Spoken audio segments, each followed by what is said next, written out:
నేడు నరసింహ సినిమాల్లో బాలనటుడిగా మెప్పించిన చిన్నారి మాస్టర్ మహేంద్రన్ ఇప్పుడు అతడు హీరోగా సినిమా చేస్తున్నాడు.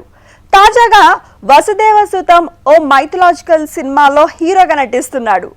అంబిక వాణి హీరోయిన్ గా నటిస్తోంది ఈ సినిమాలో. తాజాగా ఈ సినిమా ట్రైలర్ లాంచ్ ఈవెంట్ నిర్వహించారు makers. This story is based on Jagannatha Swami, ఆయన చుట్టూ జరిగే కథ. ఒక టెంపుల్ యొక్క విశిష్టత గురించి చెప్పడానికి ప్రయత్నం చేస్తూ ఒక కథ సృష్టించి దాంట్లో మల్టిపుల్ క్యారెక్టర్స్ని ఇన్వాల్వ్ చేసి దాంతోపాటు ఈ జనరేషన్కి తగ్గట్టుగా దాన్ని కూర్పు చేయడం అనేది చాలా కష్టమైన పని. నాకు ఈరోజే తెలిసింది దానికి ప్రీక్వెల్ సీక్వెల్ అవన్నీ ఉన్నాయని చెప్తున్నారు. I'm very astonished to see this kind of a story. ఈ మధ్యకాలంలో ఇలాంటి స్టోరీస్ రావడం కూడా చాలా కష్టంగా అయిపోయింది. ఎందుకంటే ప్రీక్వెల్ అండ్ సీక్వెల్ని చేస్తూ ఒక కథ రాయాలి అంటే అది ఒక చిన్న విషయం కాదు. అలాంటిది వైకుంఠం గారు అదంతా చేశారు అంటే it's a very great thing. Hi, అందరికీ నమస్కారం. Thank you for coming. I'm very happy and excited to be here. Sorry, मुझे तेलुगु अभी नहीं आती है, मैं सीख रही हूँ. आई होप कि जब मेरी नेक्स्ट फिल्म आए तो थोड़ा बहुत मैं तेलुगु में बात कर पाऊँ और अपनी बात तेलुगु भाषा में रख पाऊँ. सो सबसे पहले मैं अपने director Venkat Bonu sir and producer Dhanalakshmi ma'am and Keshav sir को थैंक यू बोलना चाहूँगी इतनी प्यारी अपॉर्चुनिटी देने के लिए. ఖచ్చితంగా ఈ సినిమా రిలీజ్ అయిన తర్వాత మణి శర్మ గారి గురించి మాట్లాడతారు, ఖచ్చితంగా మాట్లాడతారు. అది సాంగ్స్ అవ్వచ్చు లేదా దీనికంటే ఎక్కువగా ఆర్ఆర్.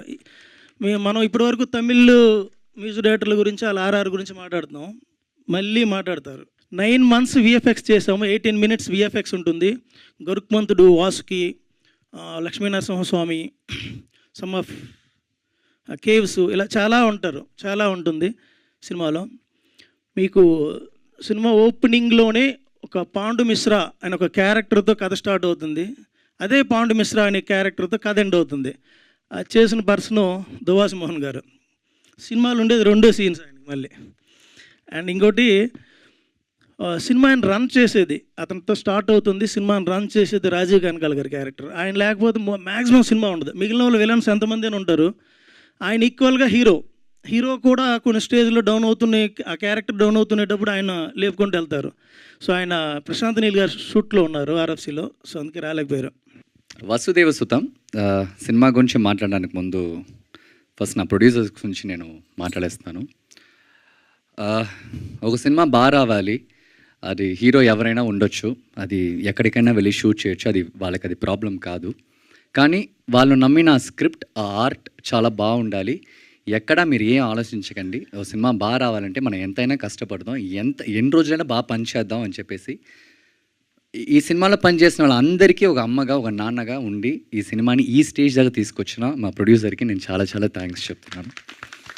ఎందుకంటే వెరీ డిఫికల్ట్ అండి. ఏదో ఒక స్టేజ్లో మనం సినిమా స్టార్ట్ చేసేసి మన ఫ్రెండ్స్ 10 మందికి చెప్పేసి నేను షూటింగ్ వెళ్తున్నా అని చెప్పేసి మనం ఏదో 20 days చేసేయచ్చు. చేసి వచ్చిన తర్వాత ఆ సినిమా సమ్టైమ్స్ సరిగా రాదు, మనం అనుకున్నట్టు జరగదు, అలా ఉంటుంది.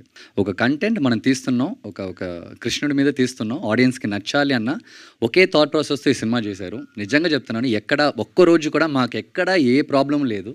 అంత మంచి ప్రొడ్యూసర్. అందుకే నేను అడ్వాన్స్ అడగలేదు, అగ్రిమెంట్ అడగలేదు. బికాస్ కొంతమంది చూస్తే చాలు, వాళ్ళ కళ్ళు చూస్తే తెలుస్తుంది, ఓకే వీళ్ళు బాగా సినిమా చేస్తారన్నది.